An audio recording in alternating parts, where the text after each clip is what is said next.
Hey, my name is Josiah, back again with another video. Today, I want to be discussing one thing that you should do before starting an agency, right? Now, if you don't know who I am, my name is Jozy. I've scaled my agency from 0 to 50K per month, and I'm helping other marketing agency owners do the same. Okay, so I've titled this, Do Not Start an Agency Until You Watch This. Okay, because I've jumped on calls so many times.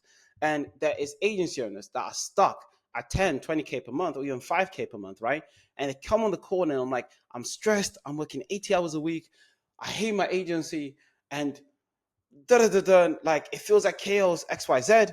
And I'm like, okay, let's find out what's happening.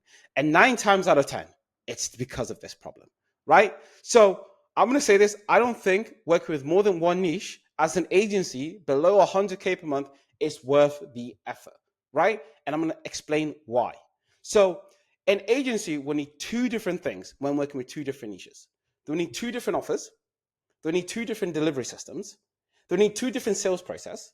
They'll need two different support process. And they'll need two different onboarding process, right? Some agencies are not even good with just one of these, right? They're not even good at sales as a whole. How can you add two sales processes when they're not even good at sales as a process as a whole, right? And it really strikes me when a lot of people come on the call and or I speak to them or they're struggling and I'm like, oh my days, it's right in front of you, the problem, right? And they feel like they need to grab all the money in the world, like they need both of the niches at the same time. And I'm like, oh my days, like why do you need to stick to two niches? Like there's enough money in one niche.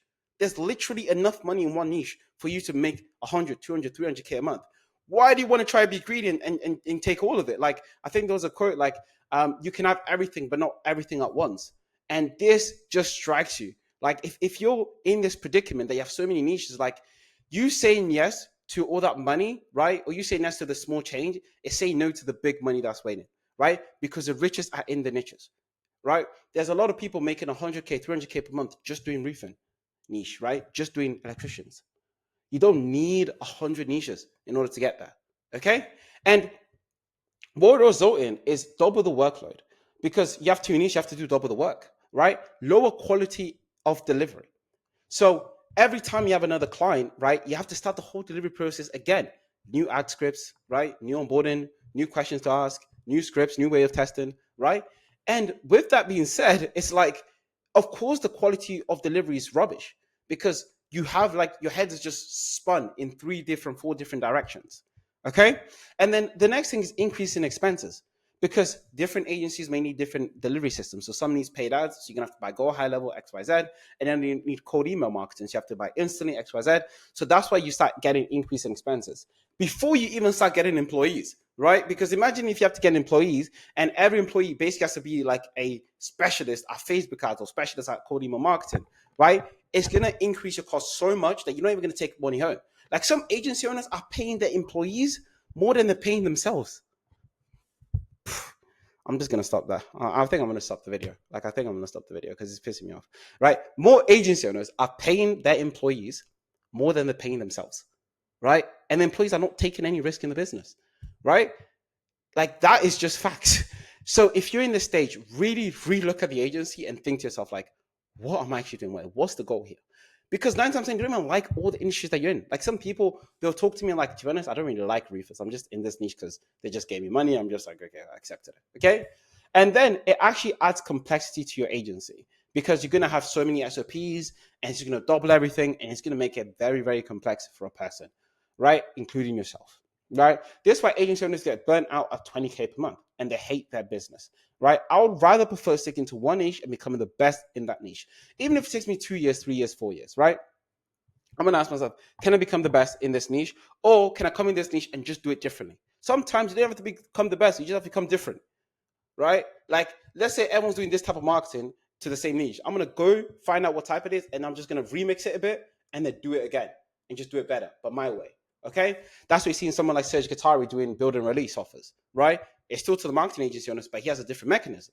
So this way you're going to do like your own mechanism to the same niche, right? You don't have to compete against these big sharks like Eman, Charlie, all of these guys. You don't have to compete against them. You have to just see what they're doing, see how you can remix it and just do it differently.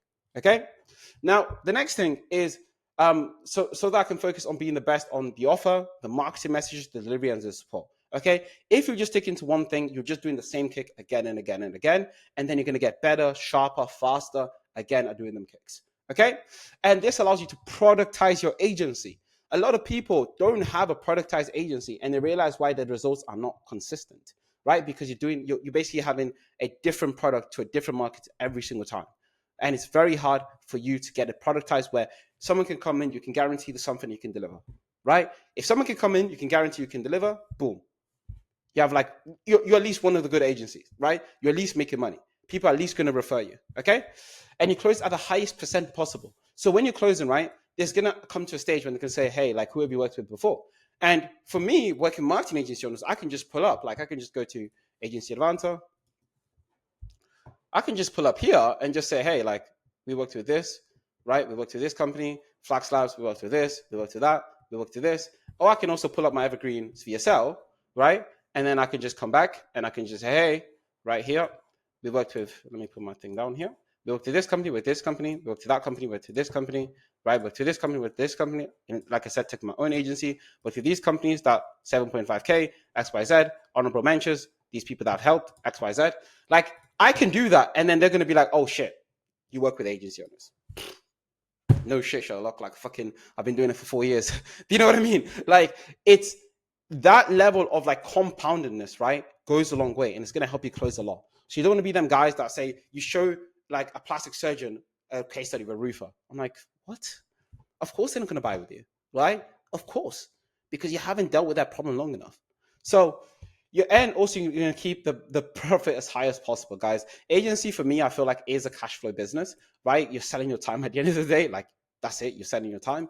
So you want to make sure you profit as much as possible in the agency, right? Anywhere between 50-60%. It's pretty cool. And you have the keep the leanest team possible, right? I think it was like Coinbase or like, no, it was like Telegram.